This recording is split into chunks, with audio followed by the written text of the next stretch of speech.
Welcome to the Crawford School.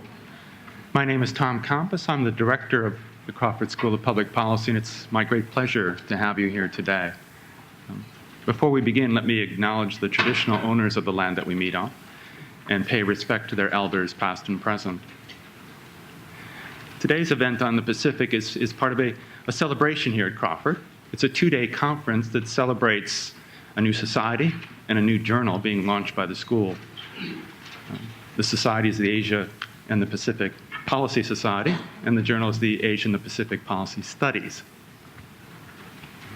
I'm quite happy about this, quite excited about this.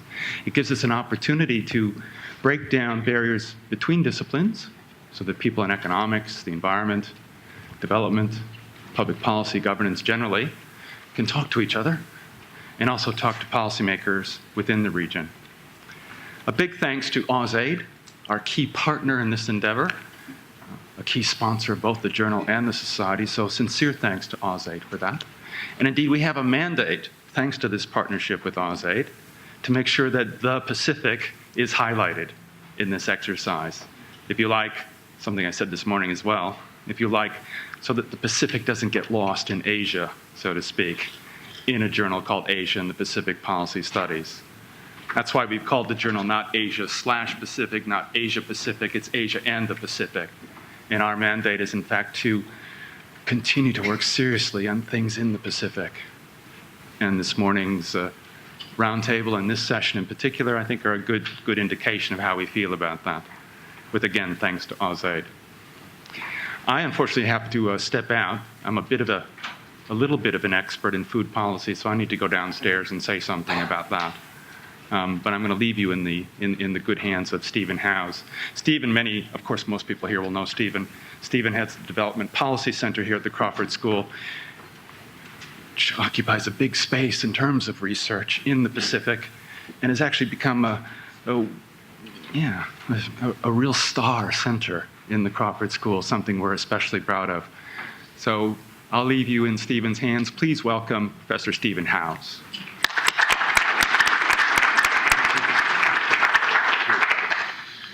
Well, thanks very much, Tom, and thank you for opening the 2012 Pacific Update, and thank you very much to all of you for coming along. And I think it's a sign of how much interest there is that we've been able to fill up this lecture theatre. I'm not surprised because we have really got a stellar cast today. I think we've never had such a great group here of people who are so well known and who have such up-to-date knowledge and insight about the region. So I think you should get a lot out of today.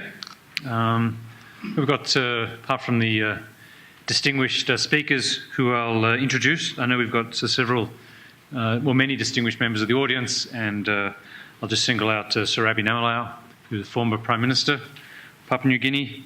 And I know we have Mr. Abel Gutierrez, the Ambassador for Timor-Leste, and Deputy High Commissioner PNG. I'm sure there are many others. Welcome to you all.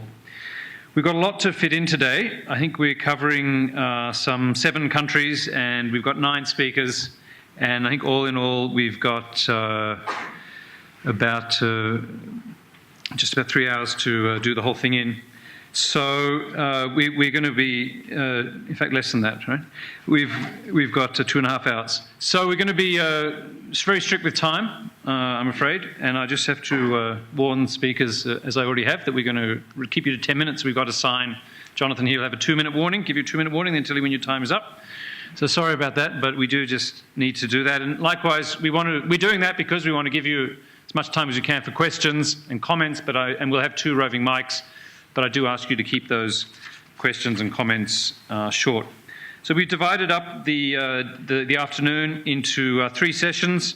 First of all, we're going to hear about PNG and Timor-Leste. Then we're going to go straight onto Vanuatu, Tonga and Samoa. Then give you a coffee break outside. We'll come back for Solomon Islands and Fiji. The theme for today is quite general. We've left it open to the speakers, what they want to update, to what extent they want to focus on the economics or the politics, the long-term trends, the latest developments. The only thing I'd say is that as well as looking at various national issues, I do hope we get onto some of the regional issues facing the Pacific, whether it's aid, trade, migration, renewed interest from superpowers, and so on. As part of this Asia-Pacific society and the conference, we've got a lot of other distinguished experts and leaders from the Pacific who we just weren't able to fit into the panel, and I'd encourage you also to contribute from the floor. All right, well, I won't take any more time because time is precious, and I'll just introduce the three speakers now for the first panel so that I don't have to keep interrupting. We have Bart Philemon, who's a former Minister of Finance, PNG. He's also, at one stage, opposition leader, PNG, and a businessman before entering politics. We have Serena Sissingian, who is the Executive Director of The Voice, and The Voice is a sort of a youth movement for change in PNG. Serena is described here as the face of The Voice. Perhaps we can call her the voice of The Voice. I think you're going to be hearing a lot more from her and the movement she's director of, so we're very excited to have you join us, Serena. And then finally, Nick Soni is the chairman of the Pacific Institute of Public Policy, but he's also the senior advisor on public financial management to Timor. And while, whether Timor is or isn't part of the Pacific, we're delighted to have Nick with us and indeed the ambassador, and to be able to provide some coverage of what is a very important country to Australia. So without further ado, thanks very much everyone again, and over to you, Bart. You could come here if you'd like.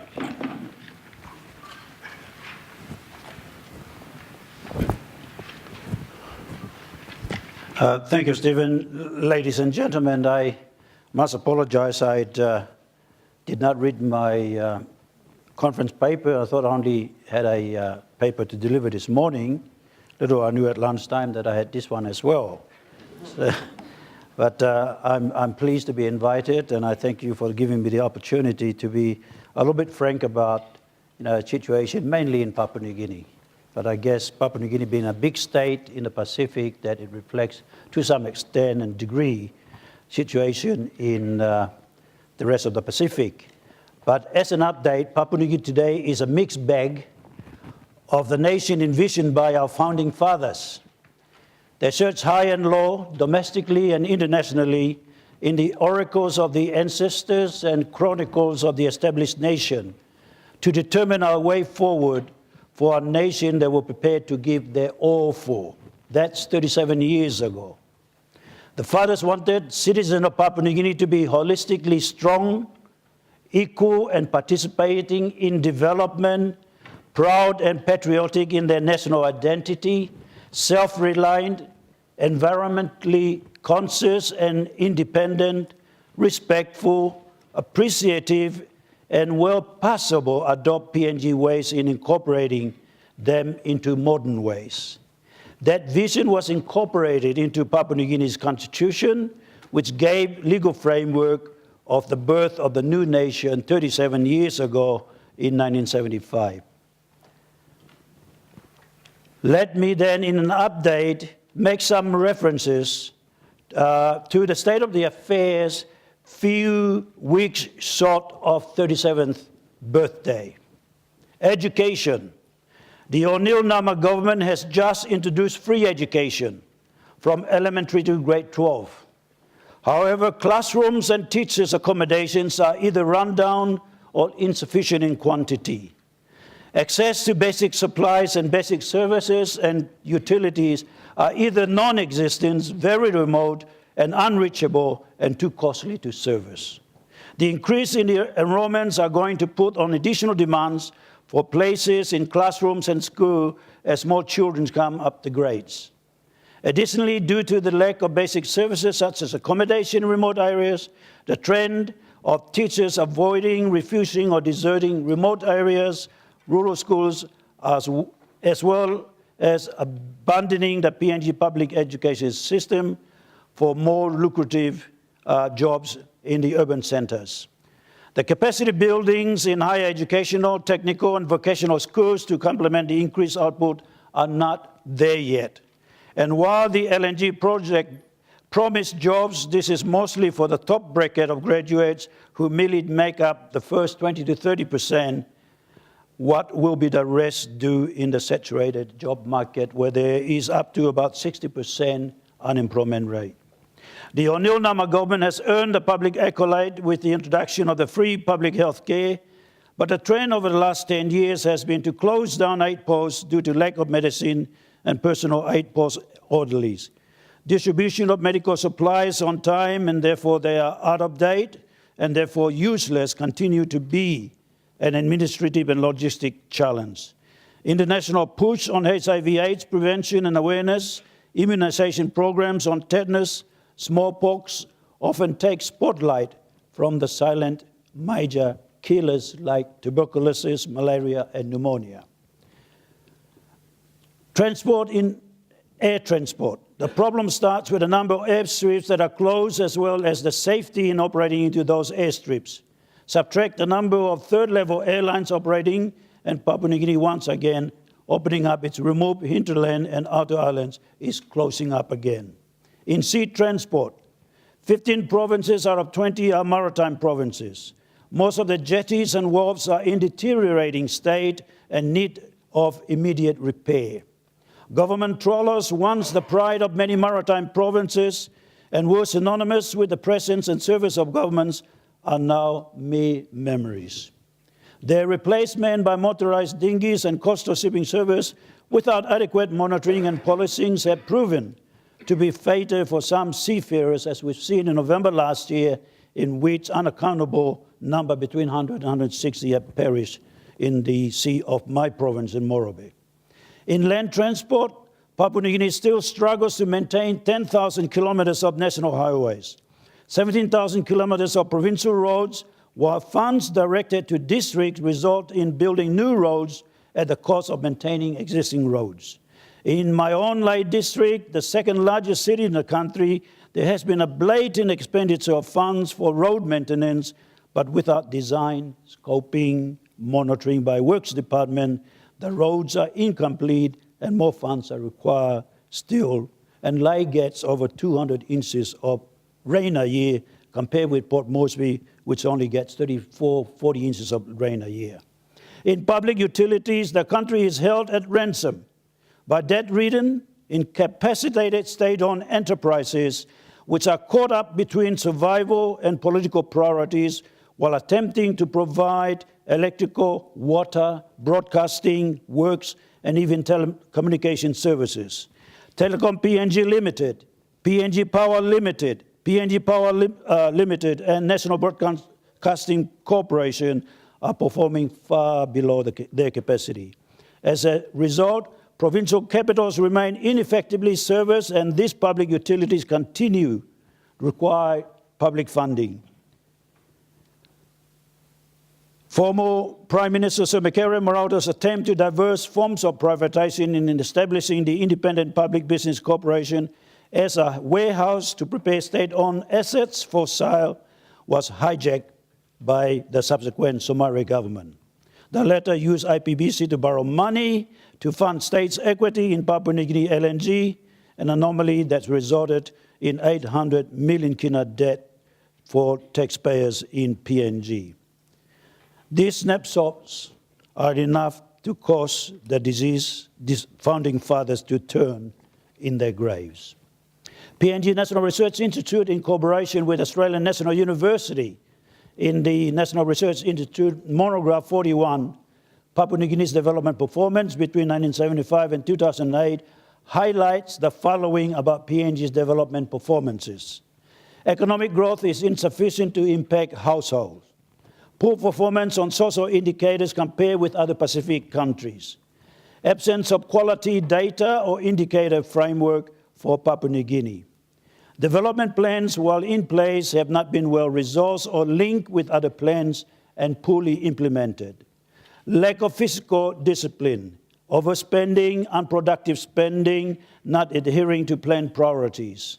Reliance on minerals and agriculture, we need to diversify to reduce economic shocks. And political instability and poor government hampering PNG's development and leading to decline in public services. So that's the update, quick update on the situation in Papua New Guinea. This morning, I went and spoke about the leadership and the question of leadership on development. And I said, I am of a firm view that Papua New Guinea is in turmoil due to its lack of strong, effective leadership. After 20 years in Parliament, serving 12 years in opposition and 8 years in government, I have come to the conclusion that the panaceas of PNG's problem in development lies squarely on the type, character, experience, and the professional capabilities of our leadership. Bad leadership is at the core of Papua New Guinea's problem. Alternatively, good leadership can help PNG extricate itself from this damning paradox of being a resource-rich, poor country. And I made a reference to Dr. Martin Luther King's view on this question of leadership, and I quote, "May I stress the need for courageous, intelligent, and dedicated leadership. Leaders of sound integrity. Leaders not in love with publicity, but in love with justice. Leaders not in love with money, but in love with humanity. Leaders who can subject their particular egos to the greatness of the cause that they are pursuing." I have stated in the past that PNG's leadership, particularly at political and governance level, must ascertain and determine for themselves with brutal honesty what their purpose and motivation in leadership is. A leader is in leadership position either for the people or for financial gain. If it is for the financial gain, then the honorable way is to bow out into the private sector. It is for the people, then we have to have a hard look at our development statistics. And I quote statistics such as 300 birth-related complications. 300 mothers died out of 100,000 births in 1996. This is a United Nations figures, which I think Symposium currently in Mosby is questioning whether this is correct or not, saying that the situation has improved since then. But quoting the UN figures, 300 mothers out of per 100,000 births die at birth in 1996, and 700 die per 100,000 that are giving birth in 2006, twice as worse. 7,300 babies die less than 1 year. That's 608 die each month and 20 die each day. 10,200 children under 5 years die each year. 850 die each month, 20 die each day. And so it goes on.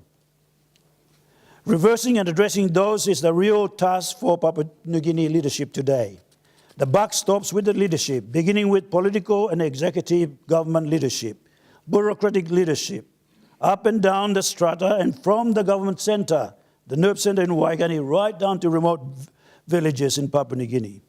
Leadership is needed to ensure that the state institutions tasked with law enforcement are vibrant, vigilant, and quick to pounce on leaders implicated in misdeeds without fear or favor.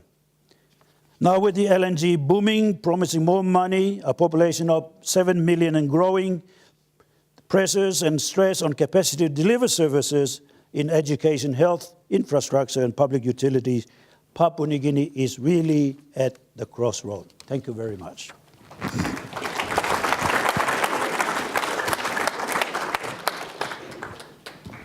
Well, thanks very much, Bart, for getting us off to a, I think, challenging start. And now straight over to you, Serena.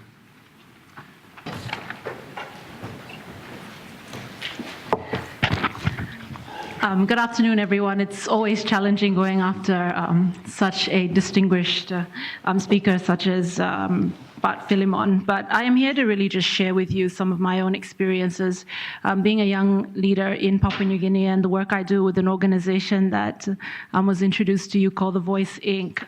So essentially, my presentation will cover issues pertaining to social development with a specific focus on youth education, and I wanted to cover health, but I think it's already been very well covered by Mr. Philemon.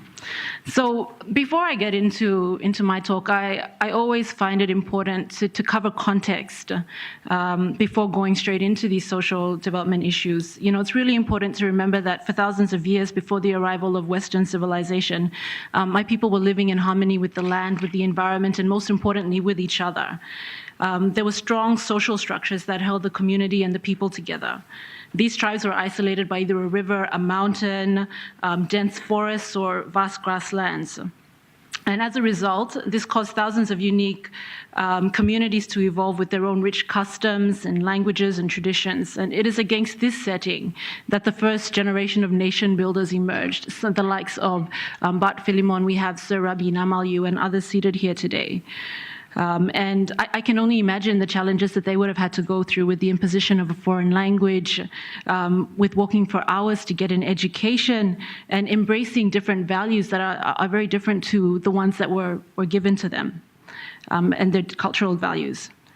I can only, again, then just say that I am part of the second generation of people that are also nation builders, and we have grown up in a very different setting from that of our fathers, with a lot less of the confusion, with a quality education, technological era, social media, etc.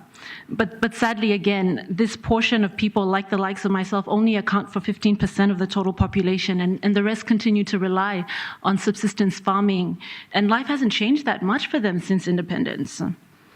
It is against this backdrop that I will speak on the challenges that we have been facing 37 years on from independence. Papua New Guinea is still a nation that is developing. I don't like to use the word a developing nation because sometimes it has very negative connotations. I think of development as a child that would grow eventually into their clothes. We were given a democracy, and you and I know that democracies work on the premise that you have an educated population, a population that can hold their governments to account. Papua New Guinea is still far from reaching that, as the majority of people are still not educated. So as a result of my discussions above, the first thing that I would just like to touch on is the fact that our HDI indicators, as per the UNDP reports that come out annually, 2011 we stood at 153 out of 187. Still very low, but it is important to note that we have had an increase of 49%, or an average annual increase of 1.3%. So this still places us at the bottom 20% of countries worldwide. And again, it is an indicator of the challenges that the next generation of Papua New Guineans are actually growing up with. So youth are a critical component when we talk about development, because Papua New Guinea actually has a very young population, with 40% under the age of 15. And unfortunately, they are entering adulthood amid a wide range of health and social issues. The PNG socio-cultural setting in which these young people operate display multi-layered value systems. These include traditional and customary values, Christian values, good governance. You know, there's also the exploitative and the opportunistic values, sorcery, and even warrior values. So when you talk about good personal, community, and even national decision-making, it's often compromised by this complexity.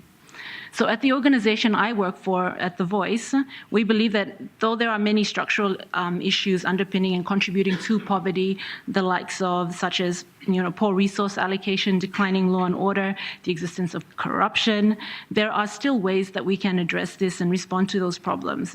And the sad fact is that when it comes to the next generation of leadership in our country, many of those young people grow up surrounded by violence. Many of them do not have a vision for their lives, let alone for their community or even their nation. How do you raise a generation that are able to believe that change is actually possible when everything around them is really just in a state of despair? And I often say that we have to make sure to not become desensitized by continuously hearing all of the negatives, all of the poor indicators. It's actually just a picture of the reality, but it does not need to paint what we will be in the future, and we should not be defined by it. So a significant factor, though, in the creation of sustainable communities is the importance of actually giving our young people, again, that feeling of significance, of relevance, of allowing them to serve their gifts, their potential to the community and to the world that they live in. So firstly, I just want to touch on briefly on education.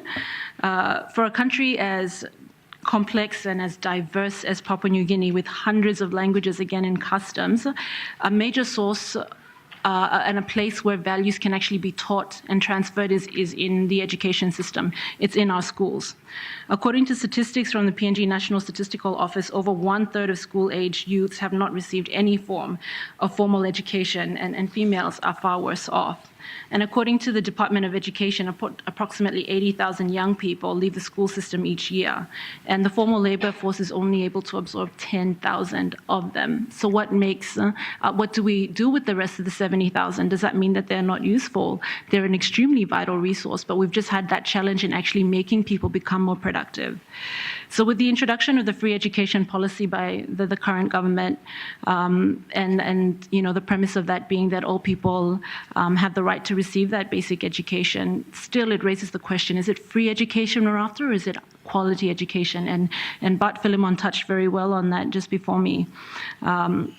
And we have schools that are really falling apart because they do not have the basic resources, and we're really pushing it. But at the same time, we can look at examples that have actually worked. The governor for Enga province, Governor Ipatas, I think that if members actually talked together and shared ideas on models that are actually working, we could see a lot of strength begin to come out in better policy making. And for the Enga province, for instance, he had trialed free education, and going close to the election time, he realized that actually free education was good, but it wasn't what was needed. He started to focus on quality education, and he made the gamble just before going to the polls. This is not this election, but the one before that, and saying we're going to shift the focus from free to actually quality. And parents actually came forward and they supported that, and they focused on building up the infrastructure in the schools, and even it was the small things like introducing school uniforms and how that actually brings back school pride and pride to the community. So I think that a lot can actually be learned, and not just jumping and saying that, free education is the way to go. We need to also focus on the quality aspect of that.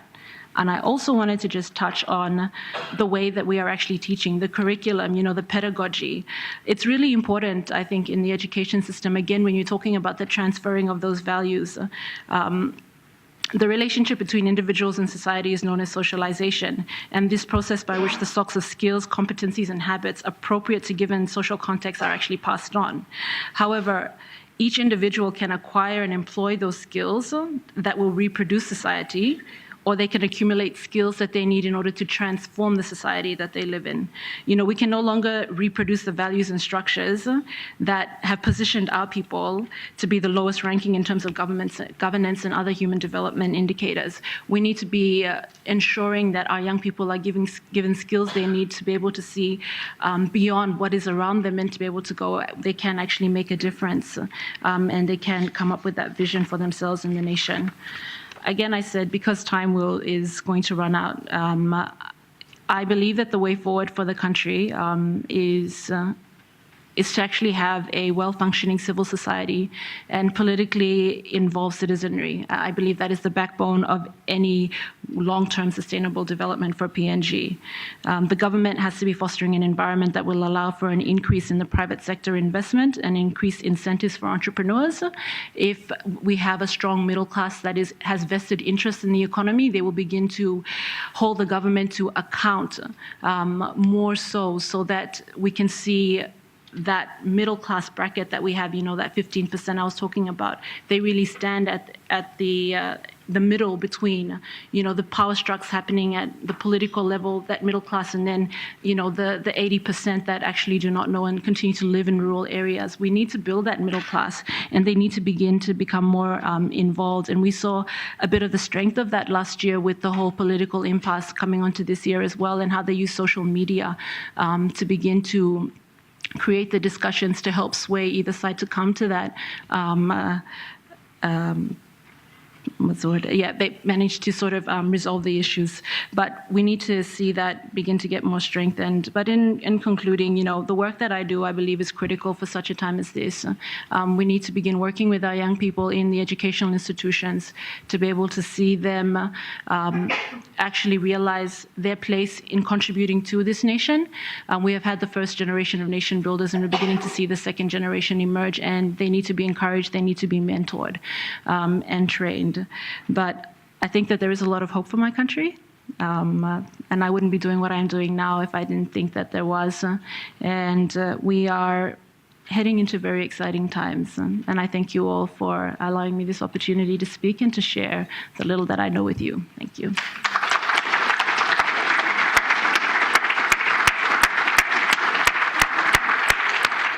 Well, thank you, Serena, and thank you for ending on a note of hope. Now we're going to move straight to Timor. Nick Soni, I think you've got a PowerPoint. Yes. But that's not an excuse for going over 10 minutes. Actually, while you're doing that, if some of the people on the stairs want to grab a chair, Yes, I was going to say that. There are a few empty chairs here, so please do find yourself a chair. because I don't think I can speak while Professor Chand is sitting on the stairs.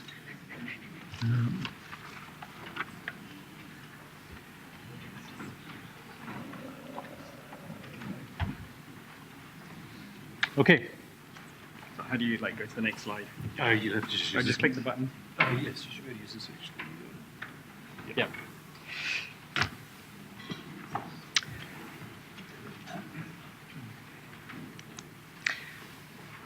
Thanks, Steve, and good afternoon to everybody here, particularly the distinguished guests, of which there are many across the region that I see here. What I'm going to try and do is, I'm going to talk about Timor-Leste, but also try and give you a flavor of what it's like undertaking public policy within our region, which is a region where many people have very strong opinions, but we also suffer from poor information, and it's quite hard doing public policy in such an environment. Oh, how does this work? So I've only got 10 minutes, and there's no way I can do a country as magnificent as Timor-Leste justice in 10 minutes. It's got too long and rich a history. So I'm going to just try and focus on this issue of public policy, which is I guess where the Institute comes from as well. And to be honest, so much has happened in such a short space of time, especially the last 5 years. There's no way I can actually explain it all in this forum. But what I hope I can do is, by giving a personal narrative, I can give you a flavor of what it's like to actually work in these countries. And I'm hoping that some of the stories I share will probably echo with a lot of my Pacific counterparts. And if nothing else, I hope by the end of this story you'll be inspired to visit what I think is one of the most beautiful and interesting countries I've ever been to. I'd like to start on a positive note. Timor, there have been so many incredible achievements. It's quite easy to overlook them. Peace and stability. I mean, a lot of the times when you talk about Timor, people remember the sort of troubles from 2007 before, but there haven't been any major incidents of social unrest for several years now. Economic growth is double-digit, that's well known. An incredible amount of state governance reform, huge civil service commissions, anti-corruption commissions, audit courts.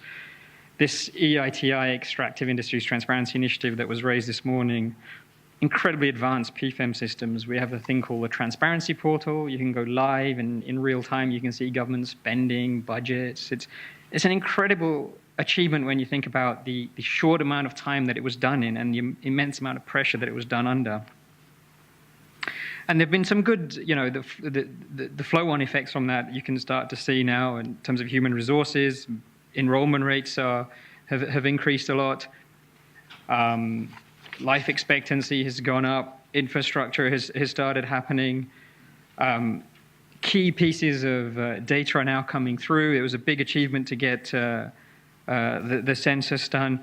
And what's very nice to see is, especially for a country as young as Timor, that it's really establishing itself on the international stage in forums like the G7 Plus and things like that. And that's nice to see that it is taking its role in the international community so well and so fully. That's not to say that everything is rosy. I mean, it is a developing country. There are still a lot of challenges. There was a very low base of human capital. Those of us who worked there know that there was, because of the conflicts, particularly during the Indonesian era, there was a very low human capital base. Nutrition's a challenge. There's a lot of infrastructure challenges still, which I'll talk to later on. And building or rebuilding institutions from scratch, that's a lifelong endeavor. We're going to be doing this for years. You don't just build a government overnight. It takes years and years. And, the well-known case is high dependency on petroleum revenue, things like that. But it's important, I guess, what I hope that we get out of this is some sort of analysis, softer view on working on these countries. Because what tends to happen is, particularly in countries like Timor, but it's the same across the region, we have very little data, or what we do have is hidden away in national statistics offices and not sent out there. And the other problem is that whilst we have poor data, we have very strong opinions. And so people can really crucify you based on very, very poor data. And, there's a lot of people who just want to prove their point. I'm not sure how much they're interested in development or getting a good outcome. And that's a volatile mix, especially so in a post-conflict country. You've got to be very, very careful, wading in with 2 feet just because you've got a poor piece of statistics. When, it's a country that's just come out of conflict. It's not probably the best way to improve outcomes.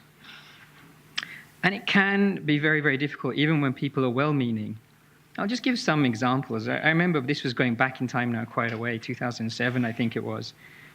And, many of the civil servants, we were arguing, going, this population figure looks a bit crazy, 6%.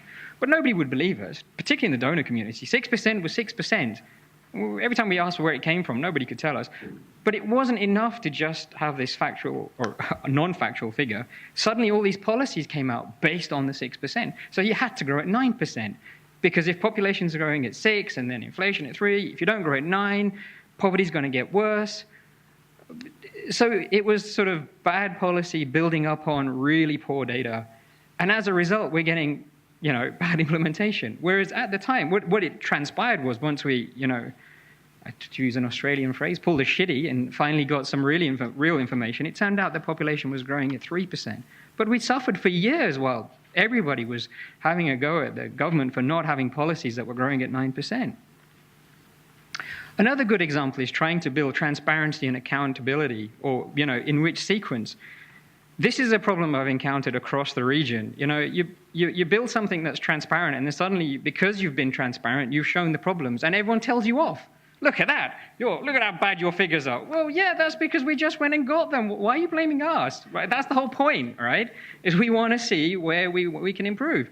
But suddenly, we have zero tolerance for corruption. We're not going to use your systems now. We're going to build a parallel system. Well, wait a second. It was our system that found this, okay? So, and it's hard. It's not easy being super transparent when you don't even have the accountability systems. I'll give you an example. When we came to the Ministry of Finance in 2007, everyone's going on and on about accounts. 40% of the transactions had no vendor. We didn't know where 40% of the money was going, all right? And then people are going, you haven't produced your accounts. Yeah, of course we haven't. I've got to go back in time now, and I've got to reconstruct all of this. By the time we reconstructed it, suddenly someone's gone and gone, oh, whoa, look how badly you spent that money. Yeah, but you should be congratulating us for finding out how badly we spent that money. All right, stop having a go at us. This was a huge problem. It was a huge achievement to even reconstruct that data and get it out there and get it to the people that mattered. So, it is really difficult. And there are many other stories I could tell like this. And so the one thing you do learn, and this is a bit of an unfortunate coincidence, is you do have to have a thick skin, which isn't the nicest thing, because sometimes you need to be sensitive as well. But if there's anything you learn working in the Pacific is to have a thick skin. Now, I'm going to give you a real-life example now, just to show you how some of these things pan out. The worst thing you can have is to have half an economic theory, because then suddenly you can cause all sorts of problems. So suddenly, you're in this thing where the Timor-Leste government starts spending money, and inflation goes up. Well, there you go then. It's the government's fault. Inflation, spending. Look, how easy is this? Watch this. Let me show you a graph. Look, lines, graphs. It's easy. Who can't be an economist? And then suddenly you're like, right, we're telling the government off now. You're spending too much money. You're naughty, naughty people. But then you're like, well, wait a second. And don't get me started on how we measure CPI or even GDP. It's an endogenous figure. For those who know what endogenous means, you know how suspicious that is. But, so wait a second. Let's have a look at this, right? So, and this is a real-life example. So you suddenly go, what actually was causing the inflation? Well, from the official figures, a lot of it was food and non-alcoholic beverages, which the last time I checked wasn't the major form of government spending. So, you know, it's not, let's have a look at what's driving the food prices. Well, it just happened to be when global food prices were going up, and it happened to be when the US dollar was devaluing. And so I'm not saying that the government didn't have anything to do with inflation, but the story, when you get into it, is a lot more complex. So if you want to get a solution, it's not enough just to come out with something simple. You can't just get a hammer and smash it one. It's far more complicated than this. Again, looking at the inflation story, well, why is there inflation in Timor? You know, why when you're trying to spend money is it? Well, it's because there's very little infrastructure. When they got independence, for those who don't know the history, it was a very painful birth. The Indonesians basically went and destroyed the country. I mean, they literally destroyed everything: ports, wharves, schools, everything. And so, you know, just an example here of trying to do a construction. You go to the port. You know, you've got cranes that are limited in the sense that, you know, you can only lift 28 tons, and then the cranes go onto the lorries go onto the roads, and as a result, it's very hard to actually undertake an infrastructure program which is needed. So what's the conclusion? The port needs to be rebuilt, the wharf needs to be rebuilt, the roads need to be upgraded, the airport needs to be upgraded, and then, of course, you can't forget the schools and the hospitals, because it's causing a lack of infrastructure. The lack of infrastructure is causing inflation. But if you try and fix the lack of infrastructure problem, it means spending money, which causes inflation. So you're kind of damned if you do, and you're damned if you don't. And this is just a flavor of the type of thing you've got to put up with. Now, the one lesson in Timor is that you've got to do something. You can't sit and do nothing. You've got to spend some money. You've got to start building some infrastructure. We've got to do something for the social and the poverty indicators, because otherwise there'll be social problems. Now, so how do you deal with these types of situations other than you get a thick skin? Probably the best thing you can do is be as transparent and open as you can. It's something we're always telling the leadership, that it's a good thing to be transparent and open, because ultimately it'll help you. But when you're being transparent and open, it's probably best to make the people your priority. This is actual everyday Timorese people, as opposed to donors or NGOs. And that's because at the end of the day, number one, they're the ones that are going to vote for you. But number two, also because that's ultimately what we're trying to do.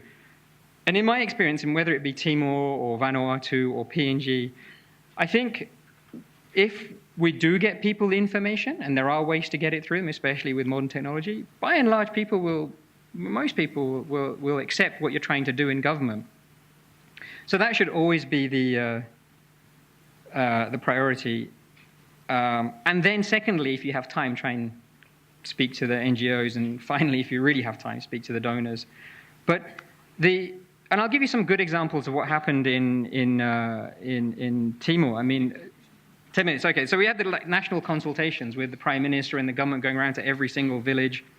And that was a good example of what you can do to explain things. So I won't go into the ways that they can fix it. But in conclusion, you know, there's a lot to do. And obviously in a country like Timor, they're going to have to spend money because they're just coming from such a low base, and they're going to have to try and make sure that money generates an economy. But one message that I'd like for people here to take away is that when you do look at these countries, PNG, Timor, wherever, Tonga, you know, try not to lynch mob the reformers. You know, especially in a post-conflict and in a fragile state. I think we all need to be patient and learn about the realities on the ground. And when you really understand the realities on the ground, that means actually talking to people and asking them, what's the solution to your problems? And it may not necessarily mean, getting a solution from a very, very clever academic or a donor partner. But one thing that I think Timor has shown us is that whilst it's not easy, there's a lot that we can be hopeful for. Thanks.